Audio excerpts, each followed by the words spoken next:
Même si tu as des objectifs individuels, inscris-toi dans le collectif.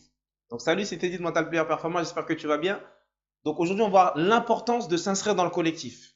Parce qu'il faut savoir que si tu veux aller au plus haut niveau, le foot, comme on dit souvent, c'est le sport collectif le plus individuel. Parce que chaque joueur, il a ses objectifs personnels. D'accord? On parle toujours de collectif, de global, mais en réalité, chaque joueur, il a ses ambitions.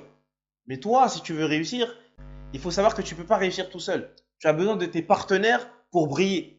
Même si tu es un très bon dribbleur, ben, pour pouvoir dribbler, il faut qu'on te donne le ballon.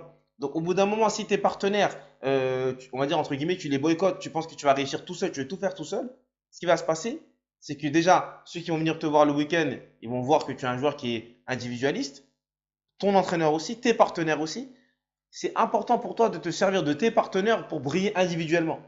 Il faut savoir que pour être bon, un bon joueur, c'est pas forcément celui, parce que souvent c'est vrai, on a ce retour à chaque fois, c'est que les joueurs dès ils font des essais ou dès qu'ils sont par exemple un joueur qui change de catégorie ou par exemple qui passe de l'équipe 2 à l'équipe 1, la première chose qu'il veut faire, c'est faire le maximum de choses, montrer le maximum de choses qu'il sait faire pour, on va dire, épater son entraîneur.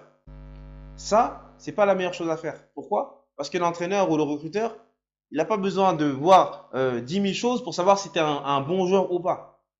Ta gestuelle, tes déplacements, ton coup d'œil, ça, le recruteur ou l'entraîneur, il le voit. Il n'a pas forcément besoin d'avoir un joueur qui dribble 50 000 joueurs pour savoir s'il est bon ou pas. Le fait que tu dribbles au bon moment, c'est une qualité que tu as supplémentaire. Mais de vouloir toujours dribbler ou d'en faire plus, de vouloir tout faire tout seul, c'est pas la bonne chose et c'est pas la meilleure des choses. Reste, reste simple, fais des choses simples, inscris-toi dans le collectif et c'est ce qui va te permettre justement de pouvoir passer des paliers et justement d'être meilleur. Parce que tout seul sur un terrain, si on te met tout seul contre 11, tu feras pas grand-chose.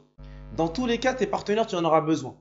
Donc c'est pour ça qu'il faut que tu te serves du collectif pour toi briller individuellement. Là, je parle d'un joueur offensif qui dribble, mais ça peut être un défenseur aussi. Le défenseur, quand il parle, pour bien défendre, tu peux défendre aussi avec tes partenaires. C'est pas forcément toujours vouloir récupérer le ballon tout seul. Des fois, juste en allant cadrer le porteur de balle, tu vas permettre à tes partenaires de récupérer le ballon. Ça, toi, tu penses que l'entraîneur, il ne le voit pas ou le recruteur ne le voit pas? Et bien sûr qu'il le voit. Parce que ça, justement, c'est eux, ils ont une vision des choses qui est différente de la tienne. Ils tiennent compte du global.